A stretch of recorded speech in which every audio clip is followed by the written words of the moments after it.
दिल से दिल तक हेल्दी हार्ट टॉक शो हर भारतीय को हृदय रोग के बारे में शिक्षित और जागरूक करने की एक पहल है। आंकड़े ये बताते हैं कि भारत में पश्चिमी देशों के मुकाबले अगर बात की जाए तो लोग 10 साल पहले ही हृदय रोग से पीड़ित यहां पर हो जाते हैं। इसके अलावा भारत में हर 33 सेकंड में एक आदमी की हार्ट अटैक की वजह से मृत्यु भी हो जाती है और इसीलिए भारतीयों को हृदय रोग से बचाने और साथ ही हृदय रोग के बारे में जागरूक करने के लिए देश के सम्मानित इंडियन मेडिकल फ्रेटर्निटी के साथ मिलकर दिल से दिल तक हेल्दी हार्ट टॉक शो अभियान की शुरुआत 2018 में ही कर दी गई थी। दिल से दिल तक हेल्दी हार्ट टॉक शो को लाखों भारतीयों ने सराहा और हजारों भारतीय इस अभियान से जुड़े, जिसे देखते हुए हर रविवार को दोपहर 12:30 बजे जी हिंदुस्तान के मंच पर भारत के सुप्रसिद्ध हृदय रोग विशेषज्ञ एकजुट होते हैं और एकजुट होकर हेल्दी हार्ट लाइफस्टाइल के बारे में चर्चा करते हैं। इस श्रृंखला में आज हमारे बीच देश के जाने माने हृदय रोग विशेषज्ञ डॉक्टर राजीव कार्णिक, डॉक्टर अनिल पोद्दार और साथ ही डॉक्टर नीलेश गौतम मुंबई से हमारे साथ हैं, जो हमें हृदय रोग से बचाव और उनके उपचार के बारे में जानकारी देंगे और हार्ट हेल्दी लाइफस्टाइल के विभिन्न पहलुओं के बारे में भी हमसे आज चर्चा करेंगे। आप सभी का बहुत स्वागत है। चलिए चर्चा की शुरुआत करते हैं। सबसे पहला सवाल मेरा डॉक्टर राजीव कार्णिक जी आपसे रहेगा। भारत में हृदय रोग के कारण मृत्यु दर की अगर बात की जाए तो ये मृत्यु दर लगातार बढ़ती जा रही है। ऐसे में लोगों को जीवन शैली में बदलाव लाने की जरूरत भी है, लेकिन कोई भी इसका पालन करता नहीं है, ऐसा हम भी देखते हैं। एक चिकित्सक के रूप में आप उनका मार्गदर्शन कैसे कर सकते हैं? सबसे पहले अहम मेरा संदेश रहेगा कि जब तक हार्ट डिसीज ऊपर इरप्ट नहीं होता, वोल्केनिक इरप्शन की तरफ, उस समय ऐसे मत समझना कि आप हार्ट डिसीज से दूर है, क्योंकि अंदर ही अंदर आपको पता नहीं रहेगा कि वो किस हद तक आ पहुंचा है। और इसीलिए ऐसे मत समझना कि never trouble until trouble troubles you. ये ट्रबल आपके अंदर है ही। आप हिंदुस्तानी हो तो almost about I would say कि अबाउट 30% चांस है कि उसमें कोई ना कोई तो ये बीमारी आपके अंदर है। एंड देन पूरे विश्व में जहाँ की लास्ट 20-30 ईयर्स में उसका प्रमाण कम होते जा रहा है, लेकिन India is on the other side. जब तक कोई बीमारी नहीं होती है तब तक उसका कोई इन्वेस्टिगेशन नहीं होते, उसका कोई इलाज नहीं होता। सो प्लीज़ डोंट थिंक कि जब तक कोई बीमारी ऊपर नहीं आती तब तक आप बीमारी से बचे हैं, क्योंकि ये वोल्केनो की तरफ है। जिस समय इरप्ट हो जाएगी उस समय it will be like a volcanic eruption. और जीवन में हमारे यहाँ कुछ रिस्क फैक्टर्स रहते हैं, तो रिस्क फैक्टर्स को जानना बहुत बहुत ज़रूरी रहता है। जैसे कि कुछ जाने माने रिस्क फैक्टर है, वो तो सबको मालूम है कि blood pressure, diabetes, then hurry worry curry type of lifestyle, तो कोलेस्ट्रॉल, लिपिड्स, तो ये तो सब जाने माने रिस्क फैक्टर है। But there are some risk factors which are not so commonly discovered in the body. और उसमें जैसे कि है कि अपार्ट फ्रॉम कोलेस्ट्रॉल उसमें triglyceride, lipoprotein A, and there are different what we call as hidden risk factors. तो उनको भी जब तक हम ढूंढ नहीं लेते, HSC रिएक्टिव प्रोटीन करके है, तो जब तक हम ढूंढ नहीं लेते तब तक हमें पता नहीं चलता है कि हम किस वोल्केनिक इरप्शन के ऊपर खड़े हैं और हमें क्या प्रिकॉशन लेके हमें डिसीज़ को प्रिवेंट करना है। सो ऑलवेज अलर्ट रहना, प्रॉपर इन्वेस्टिगेट करना और प्रिवेंट करना, because prevention is better than cure. यानी कि बीमारी हमें अटैक करे उसका इंतजार नहीं करना है, उससे पहले से ही अपना ख्याल रखना है और सावधानी बरतनी है। आगे बढ़ते हैं डॉक्टर अनिल पोद्दार जी, आपसे अब मेरा सवाल रहेगा। आप दिल के दौरे के कारण होने वाले दर्द की अगर बात की जाए और साथ ही गैस्ट्रिक परेशानी के कारण जो दर्द होता है उसमें अंतर कैसे करेंगे? दिल के दौरे की वजह से जो दर्द होता है उसको गैस्ट्रिक से डिफरेंशिएट करना बहुत ज़रूरी होता है, क्योंकि काफ़ी लोग इसको मिस्टेक करते हैं और घर में गैस्ट्राइटिस की ट्रीटमेंट लेते रहते हैं। दिल के दौरे की वजह से या दिल की बीमारी होने से जो दर्द होता है वो हमेशा याद रखना चाहिए कि छाती के बीचों बीच होता है। ये लेफ़्ट में या राइट में ज़्यादा पाया नहीं जाता, सेंटर ऑफ चेस्ट में इसका यहाँ होना जानना ज़रूरी है कि यहाँ रहता है। चलने से बढ़ता है, बैठने से कम होता है। कभी कभी ये लेफ़्ट हैंड में फैल जाता है या कभी जॉ में फैल जाता है, और आप जब रेस्ट कर रहे हो तो ये यूजुअली नहीं आता है। यूजुअली इसके विरुद्ध में जब गैस्ट्राइटिस से पेन होता है, इसका रिलेशन ज़्यादा खाने से होता है। एक तो खाने के पहले होता है या खाने के बाद होता है, और दूसरी बात इम्पॉर्टेंट ऐसी है कि इसका एक्सरसाइज से कुछ रिलेशन नहीं रहता है। यदि आप चलते हैं या कुछ काम करते हैं तो ये बढ़ता नहीं, ये कभी भी आता है और इसका एक्सरसाइज से कुछ रिलेशन होता नहीं। और भी बात ये जानना ज़रूरी है कि यदि आप एंटासिड लेते हैं गैस्ट्राइटिस के लिए या कुछ उसके लिए कुछ दवा लेते हैं और आपको रिलीफ नहीं मिलता है उससे, तो भी एक इंडिकेशन है कि आपको और भी कुछ है। इसके लिए आपको डॉक्टर से सलाह लेना ज़रूरी है। ये एंटासिड से नहीं जा रहा है, इसका मतलब ये सिर्फ गैस्ट्रिक ही नहीं है, ये और भी कुछ हो सकता है, ये जानना ज़रूरी है। बिल्कुल, तो इसको लेकर जो कंफ्यूजन हमेशा लोगों में देखने को मिलता था वो आपने क्लियर कर दिया है। डॉक्टर नीलेश गौतम जी, आपसे अब मेरा सवाल है, हार्ट ब्लॉकेज की अगर बात की जाए तो इसके लक्षण क्या कुछ हो सकते हैं? क्या कोई नियमित परीक्षण है जो अवरुद्ध धमनी का निदान करने के लिए किया जा सकता है? दो भाग में हमारे सिम्टम्स या लक्षण होते हैं। एक होता है टिपिकल और एक होता है एटिपिकल। टिपिकल यानी कॉमन, जैसे कि हम बैठे हुए हैं और सडनली एकाएक सीवियर, बहुत ही ज़्यादा कंस्ट्रिक्टिंग, ऐसे लग रहा है कोई निचोड़ रहा है, ऐसा दर्द मुझे कभी पहले नहीं हुआ, left side of the chest हमारे होने लगे, तो समझ लीजिए ये हार्ट अटैक के लक्षण हो सकते हैं। इमरजेंसी इमीडिएटली मेडिकल अटेंशन लेना चाहिए। इसके अलावा कॉमनली जो होता है, हम 1 किलोमीटर चले हमें छाती में दुखने लगता है लेफ्ट साइड में, या हमारे लेफ्ट आर्म में वो हाथ में पेन उतर आए, हम आराम करें 5 मिनट 2 मिनट तो वो कम हो जाता है, फिर चलें फिर होता है, मतलब कि ये हार्ट के लक्षण हो सकते हैं। हृदय को कम खून मिलने की वजह से ये सिम्टम्स आ रहे हैं। ये क्लासिकल या टिपिकल सिम्टम जो हम बोलते हैं हमारी भाषा में, डॉक्टरी लैंग्वेज में। एटिपिकल सिम्टम यानी कई लोग बोलते हैं मेरा पेट फूल गया, या छाती और पेट के बीच में एपिगैस्ट्रिक रीजन है, यहाँ पर जलन होने लगी। कई लोग बोलते हैं सिर्फ मेरे पीठ में दुख रहा था, कई लोग बोलते हैं सिर्फ मेरी सांस फूलने लगी थी। ये सब भी हृदय रोग के लक्षण हो सकते हैं। अब इन्हें ढूंढने के लिए नियमित अपने डॉक्टर से संपर्क में रहें। Blood pressure, cholesterol, sugar measure करना चाहिए।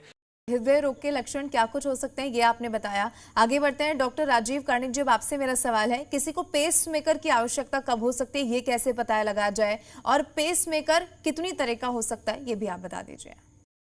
हमारी जो नॉर्मल हार्ट की पेस है, जो जीवन से लेके जन्म से लेके अंत तक चालू रहती है, इसका कारण यही है कि अपने हार्ट के अंदर एक इंटरनल पेसमेकर है जो कि अपने हार्ट के अंदर राइट अपर कॉर्नर में, जिसको राइट एट्रियम बोलते हैं, उसको साइनस नोड बोलते हैं, तो उसमें रहता है। और साइनस नोड से continuously every second after second, जैसे कि इन्फेंट में इवन 120 130 का भी हार्ट रहेगा, बाद में बचपन में 100 के आसपास रहेगा, एडल्टहुड में 60 to 70 रहेगा, तो कंटिन्यूस है इंटरनल पेसमेकर काम करता है। लेकिन जब भी इंटरनल पेसमेकर यानी हमारे जब इंटरनल सिस्टम वीक हो जाती है, जिसमें अचानक समझो रुकावट आने लगी, हार्ट बीटिंग स्लो हो गया और एक लंबे समय तक हार्ट का बीट ही नहीं हुआ, तो हार्ट पूरे बॉडी को मिलेगा ही नहीं।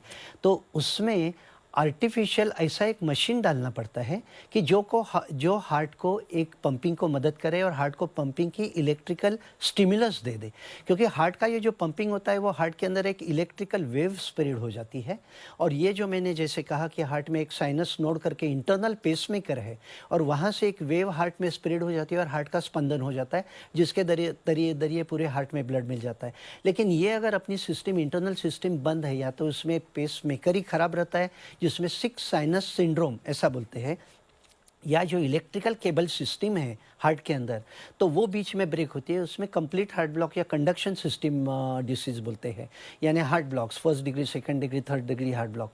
तो उसमें हम ये आर्टिफिशियल पेसमेकर बिठाते हैं, जो कि जनरली हम यहाँ left upper corner below the clavicle, ये चेस्ट के अपर पोर्शन में स्किन के अंदर इम्प्लांट करते हैं, और उसके जरिए एक वायर वो वेन के through right atrium right ventricle में डाल देते हैं। पहले ज़माने में सिर्फ एक ही चेंबर को हम स्टिमुलेट करते थे, लेकिन एक चेंबर थोड़ी अनयूजुअल हो जाती है, क्योंकि अपने हार्ट का जो कार्य रहता है तो वो बहुत सिंक्रोनाइज्ड रहता है कि पहले अपर चेंबर कॉन्ट्रैक्ट होती है, ब्लड पूरा लोअर चेंबर में जाता है वेंट्रिकल में, और फिर लोअर चेंबर कॉन्ट्रैक्ट होती है और पूरे बॉडी में जाता है। तो ये जो नॉर्मल कोऑर्डिनेटेड एक्शन हार्ट की है, तो वो जनरेट करने के लिए पहले ज़माने में जैसे पेसमेकर मैंने कहा सिंगल चेंबर था, लेकिन बाद में वो ड्यूअल चेंबर आ गए कि जिसमें एक वायर अपर चेंबर यानी एट्रियम में जाती है और दूसरी वायर वेंट्रिकल में जाती है और उसमें इलेक्ट्रिकल वेव इंटरनली जाती है और जो कि first upper chamber followed by lower chamber एक उसमें सिंक्रोनी आ जाती है और प्रॉपर हार्ट का आउटपुट जाता है। बिल्कुल, आगे बढ़ते हैं। डॉक्टर अनिल पोद्दार जी, अब आपसे मेरा सवाल है, एक मरीज ये कैसे जान सकता है कि उसका हृदय स्वस्थ है या फिर नहीं है, ये आपसे समझना चाहेंगे। एक मरीज़ के लिए हृदय स्वस्थ है कि नहीं जानने के लिए सबसे इम्पोर्टेंट ये है कि वो डेली एक्सरसाइज करे। यदि रेगुलर एक्सरसाइज कोई करता है तो उसको पता पड़ता है कि उसके एक्सरसाइज करने में यदि उसकी सांस फूलती है या उसको सीने में भारी भारी लगता है तो वो जान सकता है कि कुछ प्रॉब्लम हो रहा है। यदि कोई एक्सरसाइज नहीं कर रहा है तो उसके लिए मुश्किल हो जाता है जानना कि उसको हार्ट की बीमारी हो रही है कि नहीं है। इसके लिए सबसे इम्पोर्टेंट चीज़ तो यही है कि रेगुलर चेकअप्स करते रहना, जैसे कि साल में एक बार क्यों ना हो डॉक्टर से मिलना और कुछ तरह की जो जानकारी ज़रूरी है जानना, जैसे कि ब्लड प्रेशर है हर साल में एक बार उसको मापना बहुत ज़रूरी है। जैसे कि ब्लड शुगर है हर साल में उसको देखना ज़रूरी है। और जिसको हम रिस्क फैक्टर बोलते हैं कि यदि आपको डायबिटीज़ है या blood pressure high blood pressure है या कोलेस्ट्रॉल ज़्यादा है या आपके घर में आपके माताजी पिताजी इनको हार्ट अटैक आया है, जल्दी उम्र में आया है, तो आपको सतर्क रहना ज़रूरी है। और आपको हर साल में एक बार क्यों ना हो, जिसको कहते हैं कि स्ट्रेस टेस्ट या बेल्ट पे चलने की टेस्ट होती है या डॉक्टर से मिलके उन्होंने सलाह दिया आपको कि ये करना ज़रूरी है, तो वो करना ज़रूरी है, जिससे आपको जल्दी जानकारी मिल पाए कि आपको हृदय की बीमारी का संभव है या नहीं है। इसलिए रेगुलर चेकअप्स करते रहना, डॉक्टर से मिलते रहना, आपकी रिस्क फैक्टर को जानना ज़रूरी है। आगे बढ़ते हैं। डॉक्टर नीलेश गौतम जी, आपसे जानना चाहेंगे, क्या एक स्वस्थ व्यक्ति को भी दिल का दौरा पड़ सकता है क्या? हाँ, बिल्कुल, अगर आप हेल्दी हैं तो भी हार्ट अटैक हो सकता है। यूजुअली हम देखते हैं हेडलाइंस पेपर में वो एथलीट मैराथन दौड़ रहा था और सडनली गिर गया। वो एथलीट फुटबॉल खेल रहा था और उसे हार्ट अटैक आया और इमरजेंसी में उसे हॉस्पिटल ले जाना पड़ा। ये क्यों होता है? हमारी धमनियों में 20-30% ब्लॉक रहता ही है, कई बार आता है, कम हो जाता है, बट अगर हमारी धमनी की अंदर की दीवार अनहेल्दी हो तो और सडन ऑनसेट उसमें स्ट्रेस निर्माण हो तो एक हम जैसे कहते हैं कि गरम तवे पर आप पॉपकॉर्न का सीड रखिए तो फूटता है, वैसे ही अंदर ये प्लाक जिसको या कोलेस्ट्रॉल का हम गोला बोलते हैं 20-30% और उसके ऊपर की अनहेल्दी डिजीज चमड़ी फटती है तो बॉडी का फर्स्ट रिएक्शन क्या होता है?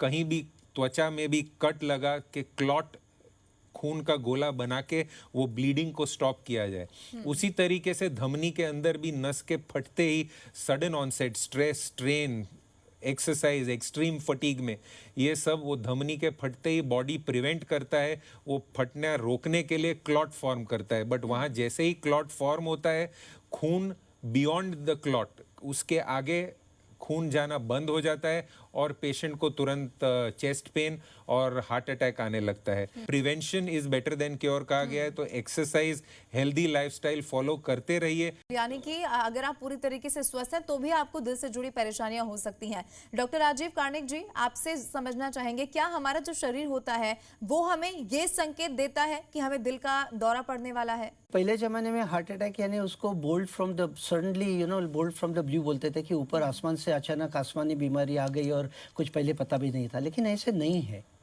लेकिन नहीं भी है और हाँ भी है, ये दोनों तरीके से मैं बोलूँगा कि दोनों स्टेटमेंट सही है, क्योंकि हार्ट अटैक में there is a thing called as silent heart attack और साइलेंट हार्ट डिसीज, जिसमें कोई बीमारी पहले कोई स्वरूप नहीं दिखाता। इवन जब भी दिल का दौरा पड़ता है, हार्ट अटैक आ जाता है, उसमें भी कभी मालूम नहीं पड़ता है। जब भी कोई ऑपरेशन के लिए या रूटीन ईसीजी के लिए गए तो अचानक डॉक्टर बताते हैं कि आपको एक साइलेंट ओल्ड हार्ट अटैक आ चुका है करके, उसको साइलेंट हार्ट अटैक बोलते हैं। तो वो एक अलग तरीके का है, उसमें वार्निंग बिल्कुल नहीं मिलती, उसमें हमें सावधान रहना चाहिए। जनरली 1 ईयर 2 ईयर जो हेल्थ चेकअप करते हैं उसमें पता चलता है और उसमें प्रॉपर इवेल्युएशन करके उसका ट्रीटमेंट लेना है। लेकिन दूसरा जो आपका पार्ट में जो डिस्कस कर रहा हूँ कि दिल के दौरे के बारे में कैसे जानकारी मरीज़ को पहले से जान पड़े, तो एक तो दिल के दौरे के दरमियान में कहूँगा, और एक दिल के दौरे के पहले जो वार्निंग मिलती है वो।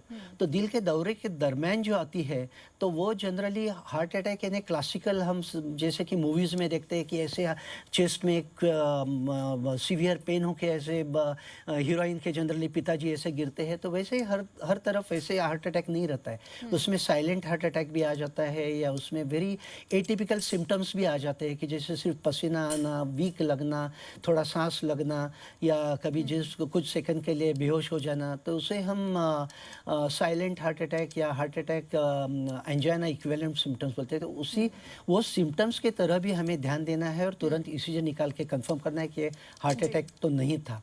डॉक्टर अनिल पोद्दार जी, दिल का दौरा पड़ने की अगर बात की जाए तो व्यक्ति को बचाने के लिए कोई ऐसा उपचार हो सकता है जो तुरंत उपलब्ध हो सके? दिल का दौरा पड़ने से एक तो जिसको कहते हैं कि कुछ अनफॉर्चुनेट लोग होते हैं जिनको अरेस्ट हो जाता है। जब अरेस्ट हो जाता है तो आपको ये बहुत इम्पॉर्टेंट है कि आपके ऑर्गेनाइजेशन है या आप जहाँ भी काम करते हो वहाँ पर आप एक रिससिटेशन जिसको कहते हैं कि कार्डियक रिससिटेशन की एक ट्रेनिंग आप की बहुत सारी संगठना है डॉक्टरों की जो सिखाती है, उसको आप सीख लें ताकि किसी को यदि आपके ऑर्गेनाइजेशन में किसी को अटैक आके वो कोलैप्स हो जाता है तो उसको कैसे बचाया जाए। लेकिन यूजुअली जिसको जो प्रेजेंट करता है जैसे कि वो चेस्ट पेन या सेंटर ऑफ द हार्ट में उसको दर्द होने लगता है या खिंचा हो जाने लगता है या बहुत ही ज़ोर से उसको पेन होने लगता है, तो उस समय यदि आपके पास सॉर्बिट्रेट नाम की गोली है या एस्पिरिन करके गोली है, उसको आप थोड़ा बहुत पानी में मिला के एस्पिरिन को दे सकते हैं या सॉर्बिट्रेट ज़बान के नीचे रख सकते हैं। सबसे इम्पॉर्टेंट है कि आप डॉक्टर को पहले कॉल करें, एम्बुलेंस के लिए कॉल करें, और जब तक वो आती नहीं तब तक वो मरीज़ से आप बात करते रहें, उसको सुलाएं, उसको पूछते रहें कि आप कैसे हैं, क्या है, उससे कम्युनिकेशन में रहिए ताकि वो कोलैप्स नहीं हो जाए, ताकि वो उसका होश नहीं खो जाए, और उसको पूछते रहें कि आप कैसे हैं। और ये जो दो चीज़ें मैंने बताई ये यदि पॉसिबल है तो करें, और डॉक्टर की राह देखें, जितना जल्दी हो सके डॉक्टर को बुलाएं, एम्बुलेंस को बुलाएं और उनसे मदद लें। बिल्कुल, यानी कि आप डॉक्टर तक पहुंचे या फिर डॉक्टर आपके पास पहुंचे उससे पहले ये तमाम उपाय हैं जो किए जा सकते हैं। डॉक्टर नीलेश गौतम, वर्तमान समय की अगर बात की जाए तो वर्तमान समय में हमारे हृदय को स्वस्थ रखने के क्या कुछ उपाय हो सकते हैं? आज के पैंडेमिक टाइम में अगर अपना परिवार, अपने मित्र, अपने आसपास के लोग सब हेल्दी हैं और कोविड से पीड़ित नहीं हैं, खुश रहिए। क्या होगा कल, हम इतने पीछे हो गए, मेरे ये टारगेट नहीं मीट हुए, सब भूल जाइए, खुश रहिए, मन काबू में रहेगा तो सब कंट्रोल में रहेगा। इसके बाद yes of course diabetes, blood pressure, cholesterol, sugar, ये सब कंट्रोल में रखें। रेगुलर एक्सरसाइज, हम कहते हैं फिट प्रिंसिपल, फ्रीक्वेंसी मतलब रोज at least 5 times a week, 30 minutes at brisk speed of 5 to 6 kilometers per hour, मतलब 150 मिनट हर हफ्ते एटलीस्ट चलें। चलना बहुत ज़रूरी है। 5 से 10 minute deep breathing, yoga, pranayam. Stay away from vices, no smoking, tobacco और अल्कोहल। और हम हमेशा कहते हैं कि रिस्क फैक्टर है आपको तो हर 3 से 6 महीने में अपने डॉक्टर से मिलें। अगर रिस्क फैक्टर नहीं है तो हर अपनी वर्षगांठ, अपने बर्थडे पर अपने आप को एक कंप्लीट हेल्थ पैकेज गिफ्ट करें। Maintain your record and regularly doctor के साथ फॉलोअप रखें। बिल्कुल, तो आखिरी में मैं चाहूंगी डॉक्टर राजीव कर्णिक जी, सबसे पहले आपसे मेरा सवाल रहेगा क्योंकि आज बहुत महत्वपूर्ण डिस्कशन हमने किया है। आखिरी में कुछ सेकंड्स में आप क्या संदेश देंगे हमारे दर्शकों को जिससे कि हृदय रोग से है बचा जा सके? मेरा छोटा सा संदेश यही रहेगा कि डोंट बिलीव कि never trouble troubles you until trouble troubles you. ये साइलेंट तरीके से हार्ट डिसीज अंदर ही हो सकता है और अचानक मौत आ सकती है। तो ये अगर जाने और इसके लिए हम सावधान रहे on preventive aspect, on diagnostic aspect, उसको डिटेक्ट करें, अलग अलग टेस्ट है उससे डिटेक्ट करो और उसे ट्रीट करो। और ट्रीटमेंट में सिर्फ मैं मेडिसिन या बाईपास सर्जरी या एंजियोप्लास्टी नहीं कहूँगा कि उसमें प्रिवेंटिव मेजर्स बहुत बहुत ही अहम है। डॉक्टर अनिल पोद्दार जी, मैं चाहूंगी कि आप भी छोटा सा संदेश हमारे दर्शकों के लिए, जिससे कि उनका हृदय स्वस्थ रह पाए। सबसे इम्पोर्टेंट संदेश मैं यही दूंगा कि अपने लिए कम से कम 45 मिनट्स दीजिए। उसमें आप जो प्रकार की एक्सरसाइज करना चाहते हैं वो करिए। आप चलो या दौड़ो या स्विमिंग करो, आप साइकिल करो, कौन सा भी एक्सरसाइज करो, लेकिन 45 मिनट्स खुद के लिए दे दो। और खाने में 2 बाइट्स कम खाओ और 2 कदम ज़्यादा चलो।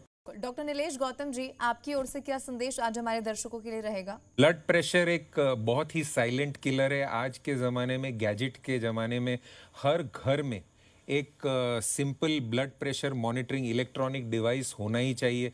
ब्लड प्रेशर मॉनिटर करते रहें।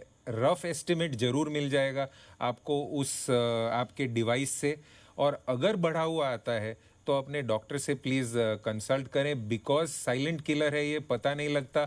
स्ट्रोक, आँख का प्रॉब्लम, हार्ट का प्रॉब्लम, किडनी का प्रॉब्लम, पैर की नसों का प्रॉब्लम, सब आगे ये बढ़ाता है साइलेंट किलर। सो अगर हम इसे पहले ही पकड़ लें और कंट्रोल कर लें तो हार्ट डिजीज़ और कई और बीमारियों पे हम बहुत ज़्यादा कंट्रोल पा सकेंगे। बिल्कुल, तो वो तमाम तरीके हैं जिससे कि अपने हृदय को स्वस्थ रखा जा सकता है। बहुत शुक्रिया आप सभी का हमारे साथ जुड़ने के लिए। तो हृदय को स्वस्थ आखिर कैसे रखा जाए, इस पर आज हमारे दर्शकों के साथ महत्वपूर्ण जानकारी साझा आपने की। इसके लिए आप सभी डॉक्टर्स का बहुत बहुत शुक्रिया। हमें यकीन है कि हमारे दर्शकों को जो महत्वपूर्ण जानकारी आपसे मिली है और आप सभी ने जो जानकारी यहाँ पर साझा की है उसे हमारे दर्शक ध्यान में रखेंगे। अधिक जानकारी के लिए लॉग इन करना ना भूलें फेसबुक पेज दिल से दिल तक हेल्दी हार्ट पर। आप सभी दिल से दिल तक हेल्दी हार्ट अभियान से यूट्यूब और साथ ही इंस्टाग्राम और ट्विटर के माध्यम से भी जुड़ सकते हैं। लॉग इन करना ना भूलें।